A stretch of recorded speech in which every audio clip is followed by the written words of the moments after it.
Howdy, it's Ari with Land Insights, and in this video, we're going to talk in depth about our market data table. We have a lot of questions from our users in terms of how to leverage it properly in comparison to using the market research map or maybe your My Markets map.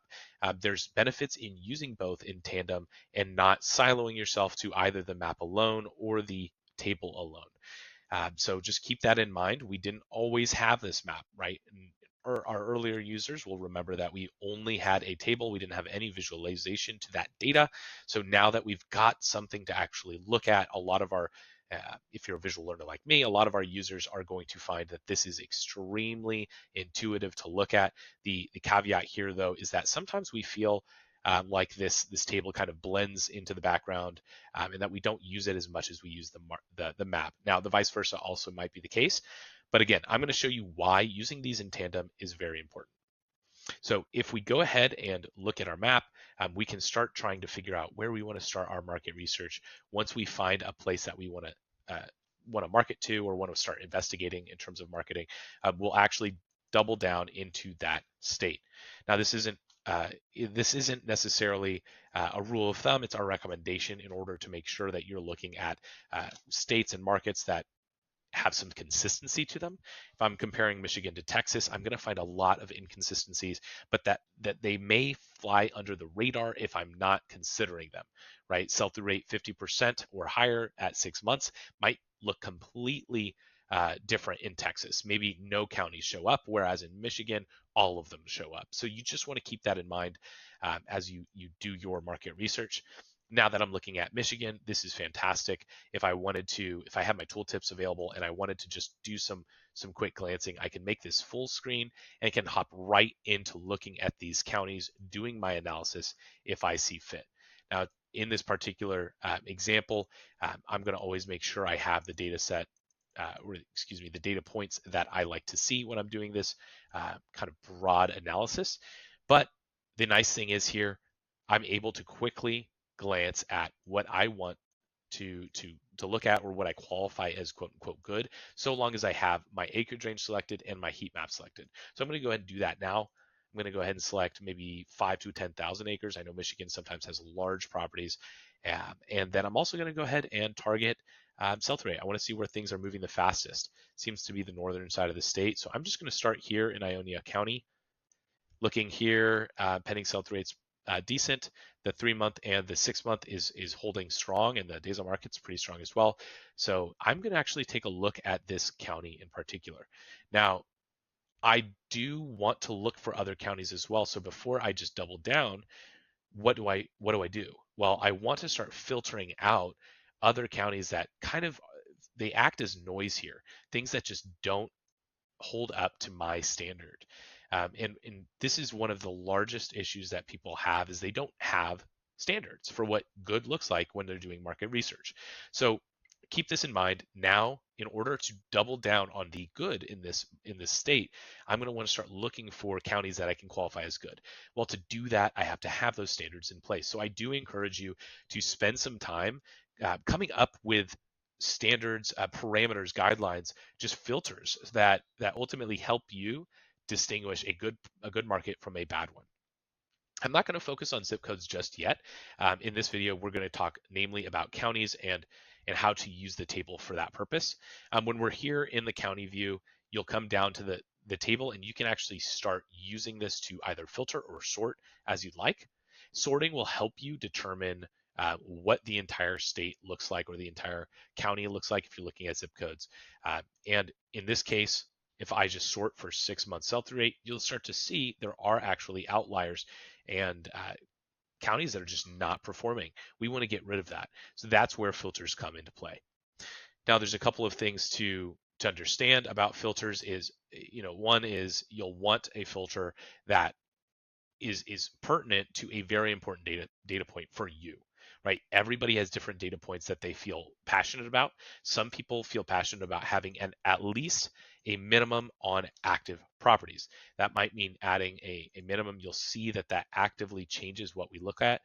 Matter of fact, Ionia County would have just been shaved off the list.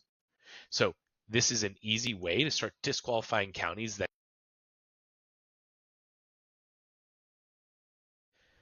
disqualifying counties that you are just not happy about or that just don't fit the bill for what you're trying to target.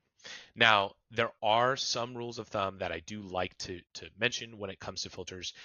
The first is that as you add more and more filters, you will continue to narrow the data on your map. This is why I find that it's very important to only add filters to the most important data sets, or excuse me, data points to you in your business. I would not be adding a filter to every single data point because ultimately I'm going to be restricted to just a very, very small subset of counties or markets, depending on if I'm looking at counties or zip codes. In this case, the filter that I added for active is quite beneficial for me. I still see a ton of data, so I'm okay with that. It's not too narrow in my opinion. However, if I did want to include something like Ionia County, I could make that filter a little bit more broad. Now, the other rule of thumb that I like to mention when talking about filters is just the idea of variance, right? Some of these data points are very particular. I don't know how anyone would know that a certain amount of comps is the right number. I would say that if you were to add in 10, for example, and sold in 3 months, you probably have a really good read on the markets you're looking at, and that's why you might choose that. Otherwise, I don't find that most folks would benefit from putting a minimum in terms of sold comps. I find that that's going to be relative once you're looking at the actual market, and you can make that judgment call at that point. You do want to make decisions that are mostly backed by data, obviously. So the judgment call I tend to leave up to how I feel about the volume in that market, and I tend to use the data to make decisions for me when it comes to how quickly that market might be moving, or how that market might be priced. So I tend to use filters to distinguish the best case scenario for more ambiguous data points. Well, what does that mean? Well, an ambiguous data point might look like sell-through rate, might look like days on market. The reason why I use the term ambiguous is because in this particular data point, there's a lot of variance. 10% might be fairly close to 15%, but what is really the difference? Is it really a huge, decline in demand? Is it really a huge incline in demand? We just can't say for certain. An exaggerated example is what's the difference between 90% sell-through rate in 6 months and 100? If you got a deal in either of those counties, will you really feel the difference of that 10%? And the answer is generally no, you won't, especially if you have a great deal, right? You vetted the market, you vetted the property data that you're marketing to, and you've gotten it for a good price. The last thing to do is sell it at a good price, and that's competitive, and make sure your marketing is very competitive as well. If all of that lines up, that 10% variance between 90 and 100 really won't make a difference at all. Now, I'm not going to be a stickler on that logic. Of course, there's going to be folks out there who say, no, I absolutely need to hit 100% 6 months, and that's totally fine. This is where our individuality and our respective businesses are going to shine based on our own preferences. So just be open to making those decisions as you progress in your journey with Land Insights and your land business. So what is it going to look like if I put a filter on sell-through rate? Well, if I want to say, hey, I'm cool with anything above, let's just say 35% or higher for 6 months, let's actually go up to 40. If I say that, you'll see how many counties are actually shaved off this list. And this may be one of many filters that I've gotten on this data set. One thing to remember is that these filters are limiting what you see. So if you're stacking filters, that's ultimately going to make it harder on you to find good markets. Now, they might be the best of the best markets, and that's fine, but there's going to be a point where that comes back to put your back up against the wall and limits the ability to find volume when you're trying to hit your marketing numbers. In this case, I've put a filter of 40 or higher for sell-through rate in 6 months. But this is one instance where I mentioned ambiguity. So here, one thing I like to account for is is that variance in sell-through rate and what what I might assign to that value. Now, of course, this is going to become a conversation of risk tolerance or preference, and definitions of good. But ultimately, I do tend to cater to a variance of 5 to 10% so that I can make the judgment call. If every other filter or data point lines up with what I like to see, I'm okay with my sell-through rate being off 5 to 10% as long as I'm the one making that judgment call, right? Now it might be my VA or them sending me that that county for review based on maybe falling short, but I don't want to absolutely limit myself from even ever seeing that market if there's a chance that I might like it. So maybe we go down to 35%, and now you'll see that there were actually counties right under that 40 mark that we would have never seen because they were just too close and not enough.